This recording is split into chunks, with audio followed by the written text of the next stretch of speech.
0 to 165 miles per hour. That is the only statistic that matters right now. On the flight deck of the USS Harry S. Truman, a steam piston the size of a redwood tree is about to fire. The pressure under the deck plates is building to 520 pounds per square inch. It is not a digital hum like the newer ships. It is a mechanical scream. It is the sound of a beast waking up. Above the deck, the air is 80 degrees. Below the deck, where the steam pipes run, it is 110. A 19-year-old in a green jersey crouches next to the nose gear of an F-18 Super Hornet. He gives a thumbs up. He isn't thinking about geopolitics. He isn't thinking about the $3 billion price tag of the ship. He is thinking about the fact that if he stands 6 inches to the left, the intake of the jet engine will pull him in and turn him into a memory. The shooter drops his hand. The steam release valve opens. There is a violent shudder that runs through the entire 1,000-foot spine of the ship. The jet disappears into the gray sky, and then silence for exactly 45 seconds until the next one rolls up. This is the daily rhythm of the CVN-75. The Truman, the give-'em-hell carrier. To the world, it is a symbol of American dominance. But to the 5,000 men and women living inside it, it is a floating city of steel, sweat, and endless noise. It is a place where you can be surrounded by thousands of people and still feel completely alone. A place where the currency is sleep and the religion is food. Welcome aboard, watch your head, and hold on to the handrail. You are standing in the middle of the ocean, but you are also standing in a small American town. The Truman has a population of roughly 5,000 people. It has its own zip code. It has a post office, a dentist, a barbershop, 3 gyms, a chapel, and a jail. But unlike a town on land, you cannot leave, you cannot quit, and you cannot order a pizza. The life of a sailor on the Truman begins in the blue-tiled jungle. The floors of the interior passageways are covered in blue vinyl tiles. There are miles of them. The ship is a labyrinth. New sailors fresh out of boot camp get lost for weeks. They wander the hallways carrying their laundry bags looking for frame 180, trying to find their rack. Let's talk about that rack, your bed. On the Truman, space is the ultimate luxury and you don't have it. The enlisted berthing compartments are packed tight. You sleep in what is essentially an aluminum pan stacked 3 high. It is known as a coffin locker. It is 6 feet long and 28 inches wide. If you are claustrophobic, the Navy is not for you. You have a small reading light and a curtain. That blue curtain is the most important piece of fabric in your life. When you close it, you are signaling to the world that you are gone. Behind that curtain, you tape up photos of your family, your girlfriend, your dog. You put on your noise-canceling headphones to drown out the constant thrum of the ventilation and the snoring of 60 other people in the room. But sleeping on an aircraft carrier is never truly restful. The Truman is a steamship. The catapults are loud.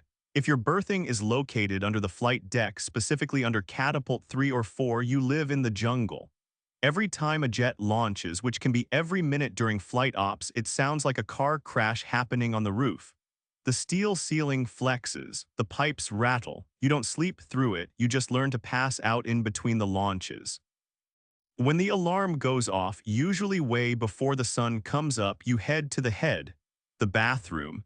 Imagine sharing a bathroom with 80 other people. There are rows of stainless steel sinks and toilets with no dividers. Modesty dies fast on a carrier. The showers are a battleground.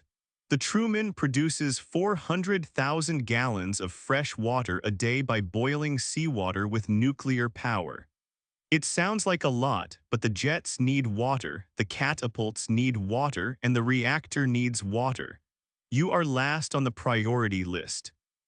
So you take a Navy shower.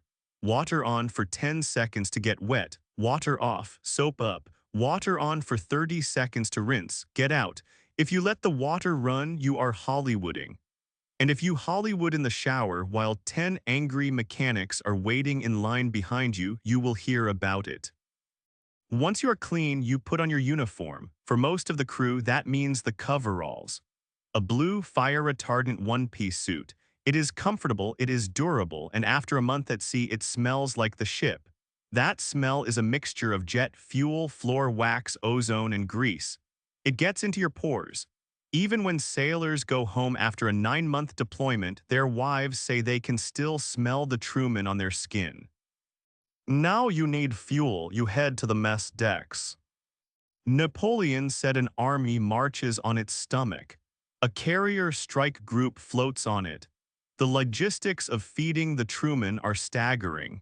It is an industrial operation that runs 24 hours a day, 7 days a week. Every single day, the culinary specialists prepare 18,000 meals. Let's look at the grocery list for one day. 12,000 eggs, 800 gallons of milk, 2,000 pounds of chicken, 1,000 pounds of hamburger meat, 600 pounds of vegetables. The main galley is a factory of calories. It is hot, loud, and dangerous. The ovens are the size of small cars. The soup kettles hold 80 gallons of liquid. And remember, this kitchen moves. When the Truman hits rough seas in the North Atlantic or turns hard to launch aircraft, the floor tilts. Imagine trying to bake 500 cakes when gravity shifts 15 degrees to the left. The deep fryers have locking lids. The pots are clamped down. The cooks have to stand with their legs wide apart, surfing the deck while flipping burgers. The menu is a 21-day cycle. It is a calendar. You don't need to look at your phone to know what day it is. You just look at the tray. Is it chili mac? It must be Wednesday. Is it fish squares? It must be Friday. Is it surf and turf, steak and lobster? If you see steak and lobster, you don't celebrate, you worry. In the Navy, the fancy meal is usually an apology. It means the deployment has been extended. It means you aren't going home for Christmas. It means the ship is heading into a combat zone. The lobster tastes like butter, but it feels like bad news. But the most important meal on the ship isn't dinner. It is midrats, midnight rations. The ship operates around the clock. The night shift, the vampires who fix the radars and load the bombs while the rest of the ship sleeps need to eat. From 11:00 p.m. to midnight, the galley serves the most comforting, greasy, unhealthy food imaginable. Corn dogs, pizza pockets, breakfast burritos, tater tots. It isn't gourmet. But when you have been working on the flight deck for 12 hours in the freezing cold wind, a warm corn dog tastes like a Michelin star meal. It is pure morale. And then there is the fresh cliff. When the Truman leaves port, the food is good. Fresh salads, real milk, bananas, but after 2 weeks the fresh food runs out. The salad bar disappears, the bananas turn black and vanish. The milk switches to ultra-high temperature shelf-stable milk. It comes in a box, it doesn't need refrigeration, it pours out thick and tastes slightly sweet. You pour it on your cereal, but you try not to think about it. The eggs switch from shell eggs to liquid eggs in a carton, and finally to powdered eggs. This is when the hot sauce becomes the most valuable item on the ship. Every sailor carries a bottle of Tabasco or Sriracha. It is the only way to cut through the taste of preservatives. But life on the Truman isn't just about survival. It is about the job. The roof of this city is the flight deck, 4.5 acres of non-skid steel. It has been called the most dangerous workplace on Earth. It is a ballet of chaos. The noise is physical, it shakes your internal organs. The danger is everywhere. Propellers that spin so fast they become invisible. Jet intakes that act like massive vacuum cleaners capable of sucking a human being off their feet. Jet blast that can blow a sailor overboard into the dark ocean. To manage this chaos, the crew wears color-coded jerseys. Purple shirts are the grapes. They handle the fuel. They drag heavy hoses across the deck, pumping thousands of gallons of explosive JP-5 fuel into the jets while the engines are running. Red shirts are ordnance. They load the bombs and missiles. They are the ones strapping 500-pound laser-guided munitions onto the wings. Green shirts are the mechanics. They fix the catapults and the arresting gear. They are the ones crawling under the heavy machinery. Yellow shirts are the directors. They are the conductors of the orchestra. They stand in front of the jets, signaling the pilots. Their authority is absolute. If a 19-year-old yellow shirt tells a commander to stop his jet, he stops. The work is relentless. 12 hours on, 12 hours off. 7 days a week, for months. There are no weekends, there are no holidays. Sunday is just another day, except the chaplain holds a service in the forecastle and maybe the galley serves ice cream. The isolation is real. River City. It sounds like a vacation spot, but it is a code for a communications blackout. When the ship is on a sensitive mission, the captain cuts the internet. No emails home, no Facebook, no sports scores. You are cut off from the world. You don't know if your favorite team won. You don't know if your family is okay. You live in a bubble. When the internet comes back, the line for the computers stretches down the passageway. Sailors wait for hours just to send a good morning email to a wife who is sleeping 5,000 miles away. But every once in a long while the machine stops. The captain comes over the 1MC and announces the most magical words a sailor can hear: Steel Beach Picnic. For one afternoon the war stops. The flight deck is shut down, the jets are towed to the bow and parked, the engines are silenced, and the grills come out. Imagine a barbecue. Now imagine that barbecue is happening on top of a nuclear reactor in the middle of the Mediterranean Sea. The cooks come up from the dungeon of the galley. They set up massive charcoal grills on the non-skid deck. They grill thousands of burgers and hot dogs. The crew sheds their uniforms. They put on shorts and t-shirts. They play cornhole. They throw footballs. They sit on the edge of the elevators, dangling their legs over a 60-foot drop to the blue water below. On the Truman, they sometimes do a swim call. This is the ultimate release. The ship stops dead in the water. Sailors line up on the aircraft elevators, the massive platforms used to lift jets. The elevator lowers to the water level, and 500 sailors jump into the middle of the ocean. There is no land in sight, just 3 miles of blue water beneath your feet. Navy rescue swimmers watch the perimeter with rifles looking for sharks. For an hour, you aren't a mechanic or a cook. You are just a kid swimming in the deep blue. It is a reminder that despite the steel and the noise, you are human. But these moments are rare. Most of the time, life on the Truman is a grind. It is the give-'em-hell spirit that keeps the ship moving. The crew of the Truman is proud of their ship. It isn't the newest like the Ford. It doesn't have the fancy electric catapults or the new toilets. It is a workhorse. It is gritty. It smells like grease and hard work. The average age of the crew is 20 years old.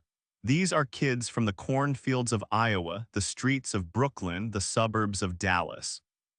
They run the nuclear reactors. They fix the $60 million radars. They load the weapons. They grow up fast. A 19-year-old on the Truman has more responsibility before lunch than most people have in a lifetime. There is a hierarchy, of course. The officers eat in the wardroom. They have tablecloths and waiters. They pay for their meals. The chiefs, the senior enlisted, eat in the goat locker. Their food is legendary. They have their own coffee blends. They are the gatekeepers of Navy tradition. But the soul of the ship is on the mess decks with the junior sailors. This is where the friendships are made. Shipmate. It is a word that means more here. You sleep 3 feet away from these people. You eat with them. You suffer with them. You know their snoring patterns. You know their wife's name. You know their deepest fears. When you are thousands of miles from home, staring at the ceiling of a coffin rack, the person in the bunk next to you is the only family you have. As the deployment stretches on month 6, month 7, channel fever sets in. It is a nervous energy. The ship starts to get cleaner. Sailors start packing their bags weeks in advance. The rumor mill goes crazy. I heard we are getting in on Tuesday. No, the chief said Thursday. The anticipation of fresh air, of grass, of a bed that doesn't move. When the Truman finally pulls into Norfolk, the scene is overwhelming. thousands of people on the pier, signs, flags. Babies who were born while their fathers were at sea. The tugboats guide the massive gray hull into the berth. The brow is lowered, and the first sailors step off. They smell the earth, they smell the rain, they smell the absence of jet fuel. They will drive home, they will eat a pizza that hasn't been frozen for 6 months. They will take a 20-minute shower without guilt, but a part of them will never leave the ship. They will never look at a glass of milk the same way again. They will never take a quiet night's sleep for granted because they know what it takes to keep the world safe. It takes steam, it takes steel, it takes 18,000 meals a day. And it takes the 5,000 souls of the USS Harry S. Truman, giving them hell day after day in the middle of the silent ocean. Now I have a question for you. Could you survive the blue-tile jungle? What would be the breaking point for you? Would it be sleeping in a coffin rack 3 feet away from a stranger? Would it be the isolation of River City? Or would the midnight corn dogs be enough to keep you going? Let me know your thoughts in the comments below. I want to hear how you think you'd handle life in the Steel City. If this deep dive gave you a new respect for the men and women of the Blue Water Navy, hit that like button.